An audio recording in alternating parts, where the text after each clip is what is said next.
Hello guys, मैं हूं आर्यन।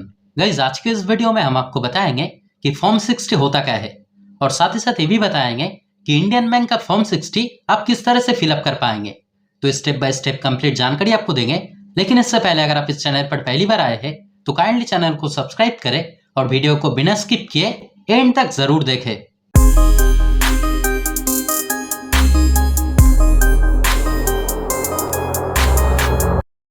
तो गाइस, पहले ही आपको जानकारी रखना है कि फॉर्म 60 होता क्या है। तो 1962 के इनकम टैक्स रूल्स के अनुसार क्लियरली बताया गया है कि बैंक के कुछ स्पेसिफिक ट्रांजैक्शंस के लिए पैन कार्ड मैंडेटरी है। जैसे कि अगर आप 50,000 से ज्यादा अमाउंट का कोई भी ट्रांजैक्शन अगर करते हैं तो आपके पास पैन कार्ड रहना मैंडेटरी है। लेकिन इनकेस अगर आपके पास पैन कार्ड अगर नहीं है तब आप पैन कार्ड के सब्सटीट्यूट के तौर पर यानी विकल्प के तौर पर फॉर्म 60 यूज कर सकते हैं। तो चलिए आप जान लेते हैं कि इंडियन बैंक के फॉर्म 60 आप किस तरह से फिलअप कर पाएंगे। तो पहले ही आपको यहाँ पे अपना नाम लिखना है। जैसे कि आप देख सकते हैं यहाँ पे आपको फर्स्ट नेम लिखना है। उसके बाद अगर आपका मिडिल नेम है तो वो यहाँ पे लिखना है और यहाँ पे आपको लास्ट नेम यानी सरनेम लिखना है। उसके बाद यहाँ पे आपको डेट ऑफ बर्थ लिखना है। उसके बाद यहाँ पे आपको अपना पिता का नाम यानी फादर्स नेम लिखना है। उसके बाद यहाँ पे आपको फ्लैट नंबर या फिर फ्लोर नंबर लिखना है। अगर आपको फ्लैट नंबर नहीं पता है तो अगर आप चाहे तो इसे खाली भी रख सकते हैं। उसके बाद यहाँ पे आपको नेम ऑफ प्रीमिसेस या फिर ब्लॉक नेम लिखना है। उसके बाद यहाँ पे आपको रोड, स्ट्रीट या फिर लेन नेम लिखना है। उसके बाद यहाँ पे आपको एरिया या फिर लोकेलिटी लिखना है। उसके बाद यहाँ पे आपको टाउन, डिस्ट्रिक्ट और स्टेट नेम लिखना है। और उसके बाद यहाँ पे आपको पिन कोड लिखना है यानी आपका जगह का पिन कोड आपको यहाँ पे लिखना है। उसके बाद यहाँ पे आपको टेलीफोन नंबर लिखना है। अगर टेलीफोन नंबर आपके पास नहीं है तो अगर आप चाहे तो इसे खाली भी रख सकते हैं। उसके बाद यहाँ पे आपको अपना मोबाइल नंबर लिखना है। उसके बाद यहाँ पे आपको अमाउंट ऑफ ट्रांजेक्शन यानी कितना अमाउंट का ट्रांजेक्शन है वो यहाँ पे लिखना है। जैसे कि मैंने यहाँ पे 60,000 लिख दिया है। उसके बाद यहाँ पे आपको डेट ऑफ ट्रांजैक्शंस लिखना है यानी ट्रांजैक्शंस का डेट आपको यहाँ पे लिखना है। उसके बाद यहाँ पे बताया गया है कि आपके ट्रांजैक्शंस में कितना लोग इन्वॉल्व है।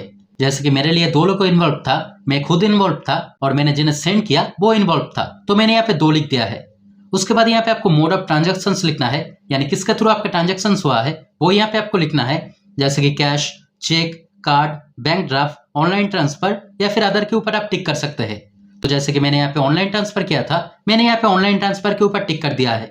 उसके बाद यहाँ पे आपको अपना आधार कार्ड नंबर लिखना है। उसके बाद यहाँ पे नंबर 17 और 18 में से कोई एक कॉलम आपको फिलअप करना है। जैसे कि नंबर 17 में बताया गया है कि अगर आप पैन कार्ड के लिए अगर ऑलरेडी अप्लाई कर दिए है तब पैन कार्ड का एक्नॉलेजमेंट नंबर और आप जिस दिन अप्लाई किए हैं वो डेट आपको यहाँ पे लिखना है। और अगर आप अप्लाई अगर नहीं किया है पैन कार्ड के लिए तो इसे आपको खाली रख देना है। और यहाँ पे नंबर 18 में बताया गया है कि अगर आप पैन कार्ड के लिए अगर अप्लाई नहीं किए हैं तब आपका सालाना इनकम कितना है वो यहाँ पे आपको लिखना है। जैसे कि अगर आपका एग्रीकल्चर इनकम है यानी खेती से इनकम है तो वो यहाँ पे लिखना है। और अगर आपका दूसरा किसी सोर्स से इनकम है तब सालाना कितना इनकम है अप्रोक्स यहाँ पे आपको लिख देना है। उसके बाद नंबर 19 में बताया गया है कि आपका आइडेंटिटी वेरिफिकेशन के लिए कॉलम 1 में जो डॉक्यूमेंट है वो यहाँ पे आपको लिखना है। तो कॉलम 1 में जो डॉक्यूमेंट है वो आधार कार्ड है, तो यहाँ पे आपको डॉक्यूमेंट कोड में 1 लिख देना है और यहाँ पे आपको आधार कार्ड का नंबर लिख देना है। और आधार कार्ड जो इशू करता है वो UIDAI है तो वो यहाँ पे आपको लिख देना है। उसके बाद नंबर 20 में बताया गया है कि आपके आइडेंटिटी वेरिफिकेशन के लिए कॉलम 4 से 13 में से जो डॉक्यूमेंट है उनमें से कोई एक डॉक्यूमेंट का डिटेल्स आपको यहाँ पे लिखना है। जैसे कि नंबर 4 से 13 में से जो डॉक्यूमेंट है उसके बीच में नंबर 5 में जो डॉक्यूमेंट है वो है ड्राइविंग लाइसेंस। तो मेरे पास यहाँ पे ड्राइविंग लाइसेंस है तो मैंने यहाँ पे डॉक्यूमेंट कोड में नंबर 5 लिख दिया है और यहाँ पे अपना ड्राइविंग लाइसेंस का नंबर लिख दिया है। और ड्राइविंग लाइसेंस जो इशू करता है वो RTO है तो मैंने यहाँ पे RTO लिख दिया है। उसके बाद यहाँ पे आपको अपना नाम लिखना है और यहाँ पे आपको डेट लिखना है। यहाँ पे वही डेट लिखना है जिस डेट में आप इस फॉर्म को बैंक में जमा कीजिएगा। उसके बाद यहाँ पे आपको प्लेस लिखना है। प्लेस की जगह में आप ब्रांच एड्रेस या फिर ब्रांच नेम लिख सकते हैं। और यहाँ पे लास्ट में आपको अपना सिग्नेचर करना है। तो दोस्तों, आज के वीडियो में इतना ही। उम्मीद करते हैं वीडियो आपके लिए हेल्पफुल रहा। अगर फिर भी कोई डाउट रहे तो कमेंट करके जरूर बताएं, मैं आपका कमेंट का रिप्लाई जरूर करूंगा।